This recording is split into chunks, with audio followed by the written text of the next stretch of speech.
Bismillahirrahmanirrahim. Assalamualaikum warahmatullahi wabarakatuh. Pada kajian sebelumnya saya sudah menjelaskan pendapat Asy'ari berkaitan dengan sifat azali Allah Subhanahu wa taala, sifat khabariyah Allah Subhanahu wa taala, keterciptaan atau hududs dan kekalan kidam kalam Allah Subhanahu wa taala. Pada kesempatan kali ini saya ingin menjelaskan atau menerangkan bagaimana pendapat Asy'ari berkaitan dengan penciptaan perbuatan atau disebut dengan khalq, al-a'mal, dan perolehan atau al-kasb. Pada prinsipnya, Asy'ari berpendapat bahwa perbuatan manusia diciptakan oleh Allah Subhanahu wa ta'ala. Daya manusia tidak memiliki efek untuk mewujudkannya. Tetapi yang berlaku adalah bahwa Allah menciptakan perbuatan untuk manusia dan menciptakan pula pada diri manusia daya untuk melahirkan perbuatan tersebut. Jadi, perbuatan di sini adalah ciptaan Allah Subhanahu wa taala dan merupakan al-kasb atau perolehan bagi manusia.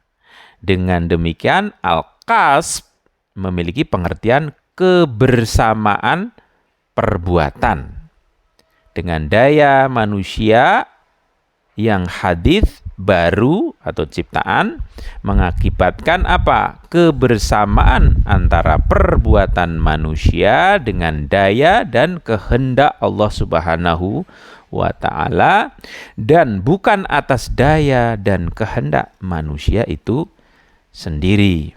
Jadi kesimpulannya apa? Pelaku atau fa'il sebenarnya suatu perbuatan manusia adalah Allah Subhanahu wa ta'ala. Dan manusia merupakan wadah bagi perbuatan atau fi'il yang disebut dengan al-kasb. Nah, dengan demikian karena dia juga berdaya dan mempunyai kehendak yang ditujukan untuk mewujudkan kasb ini, maka bisa saja menisbatkan perbuatan kepada manusia. Nah, ini adalah sekilas pandangan Asy'ari. Oke, kemudian kita masuk pada perdebatannya. Di antara perkara yang menimbulkan perbedaan pendapat antara Mu'tazilah dan Ahlu Zahir adalah persoalan takdir. Ya, kenapa tadi Asy'ari memiliki pandangan tentang perbuatan manusia yang disebut dengan al-kasb tadi, ada background sebelumnya. Mu'tazilah dengan alasan demi membela keadilan dan kebijaksanaan Allah Subhanahu wa taala memilih pemikiran qadariyah dan memiliki pandangan bahwa perbuatan manusia itu adalah berdasarkan kehendak bebas dan berada di luar lingkup takdir atau ketetapan Allah Subhanahu wa taala.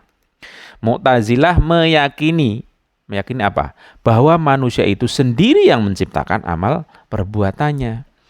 Sementara bertolak belakang dengan itu, Ahlu Zahir dengan alasan membela keumuman kehendak dan takdir ilahi atau takdir Allah, juga prinsip tauhid dalam penciptaan, mereka menolak segala bentuk penciptaan dari manusia dan meyakini bahwa perbuatan manusia, ketaatan ataupun kemaksiatan adalah ciptaan Allah Subhanahu wa ta'ala. Nah, akidah semacam ini disebut sebagai penciptaan perbuatan atau khalq al-a'mal.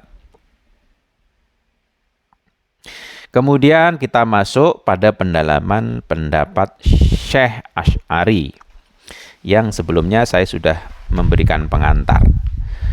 Setelah Syekh Asy'ari menyatakan keluar dari mazhab Mu'tazilah, Asy'ari menyatakan dukungannya terhadap akidah khalq al-a'mal. Ya, khalq al-a'mal, penciptaan perbuatan. Asy'ari menyatakan akidah tersebut di dalam buku-bukunya yang ditulis mewakili ahlu sunnah, ya, dan berkata, sesungguhnya perbuatan para hamba itu adalah diciptakan dan ditakdirkan Allah Subhanahu wa ta'ala.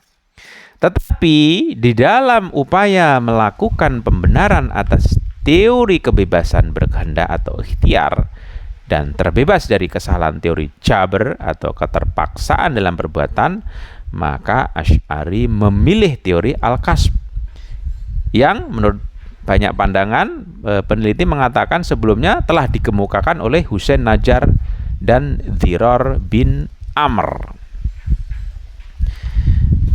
Terdapat bermacam-macam pendapat ya berkaitan dengan apa sih sebenarnya hakikat al-kasb itu. Tapi sebelumnya saya sudah menjelaskan ya. Cuman ya yang populer apa yang disebut dengan kasb?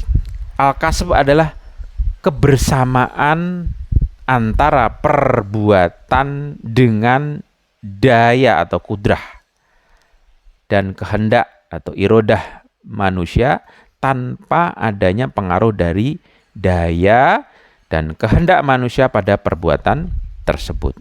Jadi ada keseiringan ya, kebersamaan antara kudrah, daya, kehendak, irodah, dan juga perbuatan. Sebagaimana yang dinyatakan oleh Kausaji,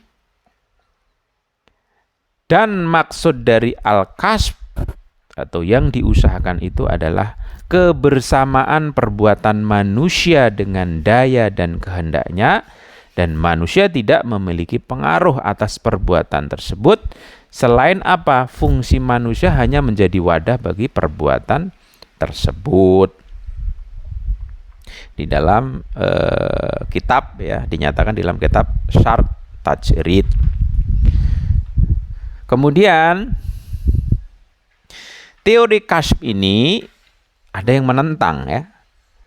Ada yang menentang yang anti Asy'ari tentunya ya.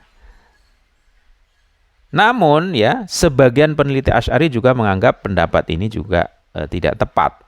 Seperti perkataan misalnya Fakhruddin Razi. Beliau mengatakan dari hasil penelitian menunjukkan bahwa al-kasb itu suatu nama yang tidak ada wujud konkretnya. Di dalam Talkhis al-Musassal halaman 333. Fakhruddin Razi mengatakan demikian. Sementara Ahmad Amin Misri menganggap istilah tersebut merupakan bentuk ungkapan baru dari jabr. Jadi menurut Ahmad Amin Misri sebenarnya teori kasb itu adalah bentuk lain dari al-jabr. Beliau mengatakan pendapat ini sebagaimana yang Anda saksikan sama sekali tidak terdapat perubahan sedikit pun dalam masalah jabr. Bahkan itu merupakan bentuk baru dalam mengungkapkan al-jabr. Demikian tadi pendapat dari Asy'ari berkaitan dengan penciptaan perbuatan al-khalq al-a'mal dan perolehan al-kasb, bahwa terjadi keseiringan antara perbuatan manusia fi'il, antara kudrahnya, dayanya, antara irodahnya, kehendaknya, sama sekali bahwa itu sama saja dengan apa yang disebut dengan teori kasb, apa yang disebut dengan teori al-jabr, hanya penjabaran bentuk baru. Bahkan Fakhruddin Razi mengatakan bahwa nama itu tidak bisa tidak ada wujud konkretnya. Jadi susah untuk memahaminya. Wallahu a'lam bishawab.